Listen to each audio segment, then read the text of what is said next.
Hello, கொஞ்சம் இருங்க. சீதா, உங்களுக்கு போன். ஹலோ, அம்மா சீரியஸா இருக்காங்களா? இதோ நான் உடனே வரேன்.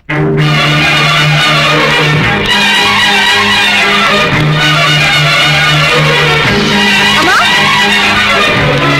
அம்மா,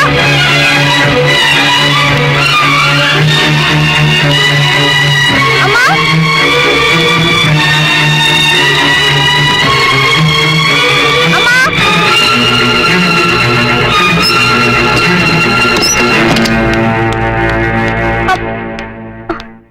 என்ன பாக்குற?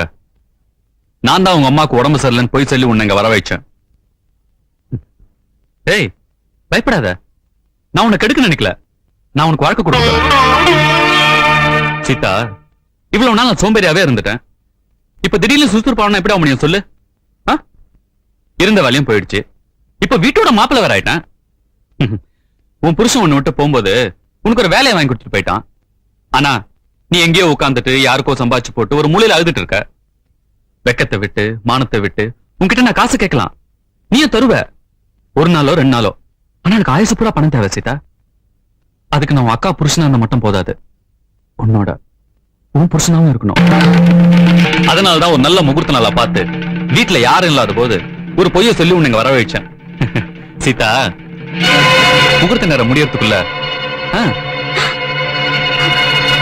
வேண்டாம் வேண்டாம் சொல்றேன். கிட்ட வராத. வேண்டாம் வேண்டாம்.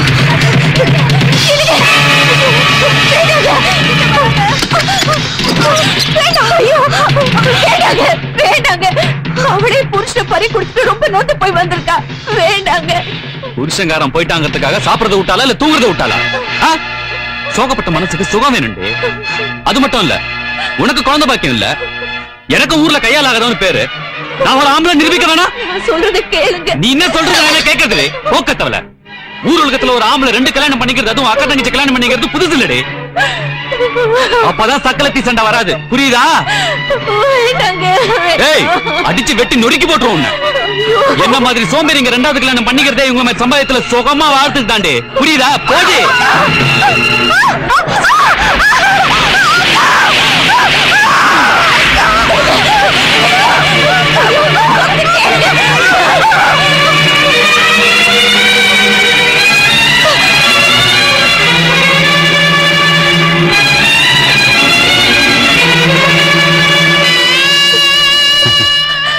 அந்த தாலி போனா என்னடி?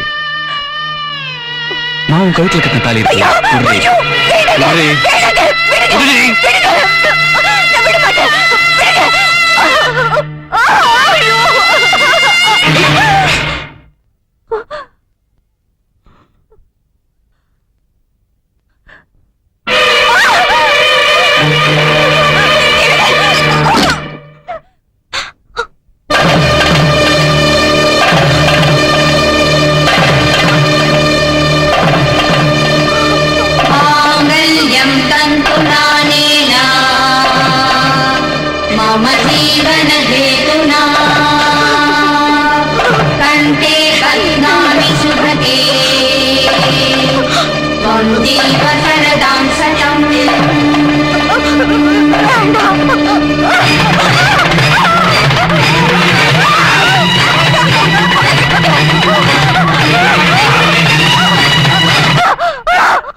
என்னிலிருந்து நீ எனக்கு 2வது பொண்டாட்டி, நான் உனக்கு 2வது புருஷன்.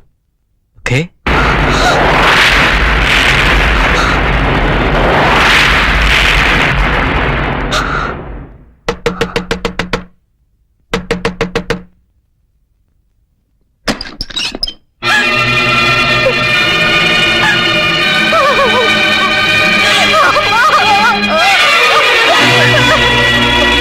என்னாச்சுமா?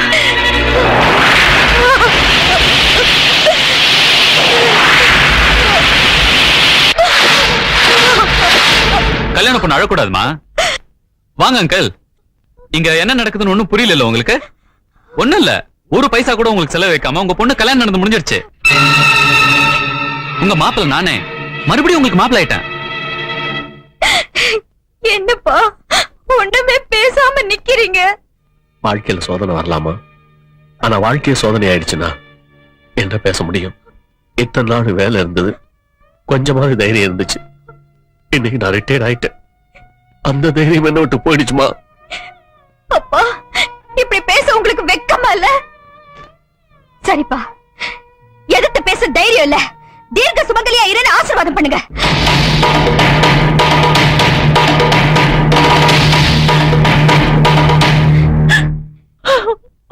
சுமங்கலியா இருந்த அக்காவை விதவையாக்கி விதவையான என்ன சுமங்கலி ஆக்குற உங்க மாப்பிளைய பாராட்டுங்கப்பா. இவளுக்காக எதுக்கு ஒரு மாப்பிளைய பார்க்கணும்? அந்த சிரமம் உங்களுக்கு எதுக்கு? உங்க மாப்பிளை கையால இவ கழுத்துல ஒரு தாலி கட்ட சொல்லுங்களேன். சீ, சீ, சீ, சீ. இது சின்ன பொண்ணு மாமா, இதுக்காக அப்புறம் வச்சுப்போம். சீதா, ரூமுக்கு போலாம் மாமா. எட்ரா கைய. என்னது டாவா? தாலி கட்டின புருஷனை டா போட்டு பேசுறியா?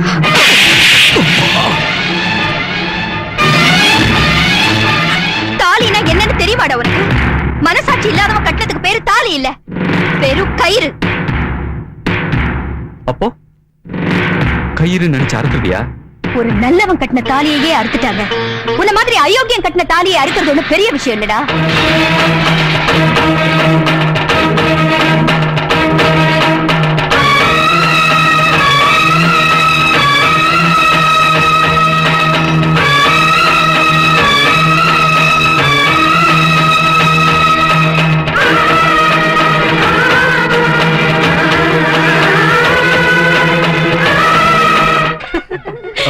கல்யாணம் முடிஞ்ச உடனே பொண்ணு மாப்பிள்ளையும் பால் பழம் சாப்பிட கீழே ரூம் ரெடி பண்ணுமா? நீங்க போய் ரெடி பண்ணுங்க, நான் கலா அனுப்புறேன் அலங்காரம் பண்றதுக்கு. சீதா, மறுபடியும் உன்னை மனக்கோலத்துல பாக்குறதுக்கு எவ்வளவு சந்தோஷமா இருக்கு தெரியுமா? நான் செஞ்ச துரோகத்துக்கெல்லாம் என்ன மன்னிச்சுட்டு ஒரு வார்த்தை சொல்லு. இப்பயே அதெல்லாம் பேசுறீங்க? சீதா, இந்த சந்தர்ப்பத்தை விட்டு அவங்க கிட்ட பேசுறதுக்கு எனக்கு வாய்ப்பே கிடைக்காது. நான் சொல்றேன் தப்பா நினைக்காத. உனக்கு புருஷ ராசியே கிடையாது. முதல் புருஷன் தாலி கட்டணும்னு போய் சேர்ந்துட்டான். ரெண்டாவது நான் தாலி கட்டினேன், சட்டத்துக்கு முன்னாடி தோத்து போயிட்டேன். மூணாவது தாலி கட்டலான்னு மனவேரல் ஒருத்தன் காத்துக்கிட்டு இருக்கான். பாவம், அவனை ஏமாற போறான். நீங்க என்ன சொல்ல வரீங்கன்னு எனக்கு புரியல. புரியலையா? புரியும்படி சொல்றேன். உன் சம்பாத்தியத்துல நான் மறுவாழை தேடிக்க பார்த்தேன். ஆனா நீ இன்னொரு கல்யாணம் பண்ணிக்கிட்டு உனக்கு மறுவாழை தேடிக்க பாக்குற. 2 தடவை தாலியாருன உன்னை யாரும் ஏத்துக்க மாட்டாங்க. நீ என்னையதான் நம்பிக்கிட்டு இருப்பேன்னு நான் நினைச்சேன். ஆனா தியாகம் பண்ற ஆம்பளைங்க இந்த நாட்டுல இருக்காங்கன்னு இப்பதான் தெரியுது. சீதா, அவ்வளவு சுலபமா நான் விட்டுற மாட்டேன். காலம் கணிஞ்சு வரட்டும் அன்னைக்கு அன்பா நடிச்சேன். எஸ். என்ன என்ன இப்படி பாக்குற? சத்தம் போட்டு ஊரை கூட்டலான்னு பாக்குறியா? மேல சத்தத்துல என்ன கூச்சல் போட்டாலும் ஒண்ணு கேட்காதே. அதுக்காக தான் இந்த இடத்தை இந்த நேரத்தை நான் செலக்ட் பண்ணேன். அது மட்டும் இல்ல, நீ என்கிட்ட கெட்டு போனவனு இந்த உலகத்துக்கே தெரியணும். அப்பதான் இன்னொரு தியாகி வரமாட்டான். நீ கண்ணியா இருக்கிறதால உன்னை ஏத்துக்க தயாரா இருக்காங்க. கற்பழிச்சிட்டா ஐயர் மந்திரம் சொல்ல மேலதர சத்தத்தோட முகூர்த்தம் நடக்க வேண்டிய நேரத்துக்கு நம்ம சாந்தி முகூர்த்தம் நடக்கும்.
என்ன அடிக்காத.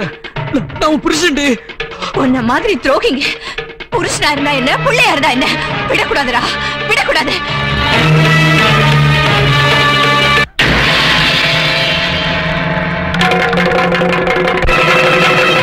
சீதா, நீ சீக்கிரம் மணவரைக்கு போ. இங்க நடந்தது யாருக்கும் தெரிய வேண்டாம்.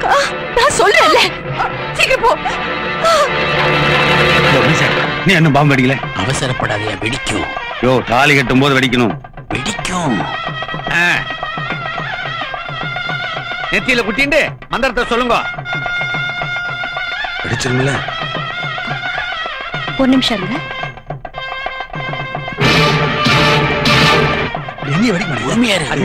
என்னங்க ஏன் இங்கே நின்னுட்டீங்க? மணவரைக்கு ஐயோ, மணவரிக்கா? மணவர் என்ன ஏன் பயப்படுறீங்க? எனக்கு என்ன பயம்? எல்லாரும் குடும்பத்தோட போயிட்டோம்னா அப்புறம் இங்க நின்று வர்றவங்க யாரு வான்னு கூப்பிடுறேன். தாலி கட்ட நேரமாச்சு, ஆசீர்வாதம் பண்ண வேண்டாமா? ஒண்ணு தேவையில்லை, நீ போ. வாங்க. முதல்ல நீ போ, போய் சேரு. போ, முதல்ல நீ போய் சேரு. இவளும் போய் சேர்ந்தான்னா இருக்கிற சிலையில வச்சு காசாக்கி வர்ற அமௌண்ட் வட்டி விட்டுறலாம். ஆமா, வெடிக்கும் இல்ல? நிச்சயம் வெடிக்கும். யோ, நல்ல வசதியான வயசான விடவா பாரியா. எதுக்கு? வாழ்க்கை விடலான்னு இருக்கேன். கிழிஞ்சது போ. தேங்க்ஸ். தேங்க்ஸ். ஒண்ணு நீ பாம்பு வெடிக்கவே இல்ல? வெடிக்குமா? வெடிக்க போகுது. எட்டு மேளம், எட்டு மேளம்.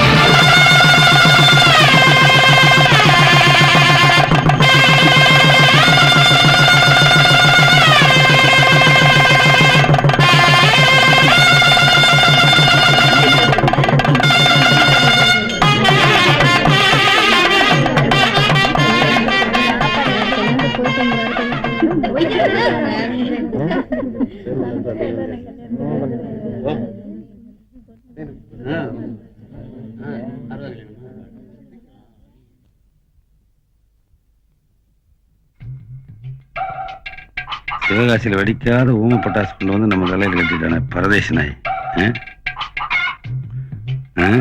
எடுத்து வச்சோம்னா ஃபர்ஸ்ட் நைட்லயாவது முயற்சி பண்ணி பார்க்கலாம். வீசுகாரப்பா ஏமாத்தி போட்டானே, வெடிக்கி வெடிக்கும் தானே. நல்ல வேலை, காசு கொடுக்காம தப்பிச்சிட்டோம்.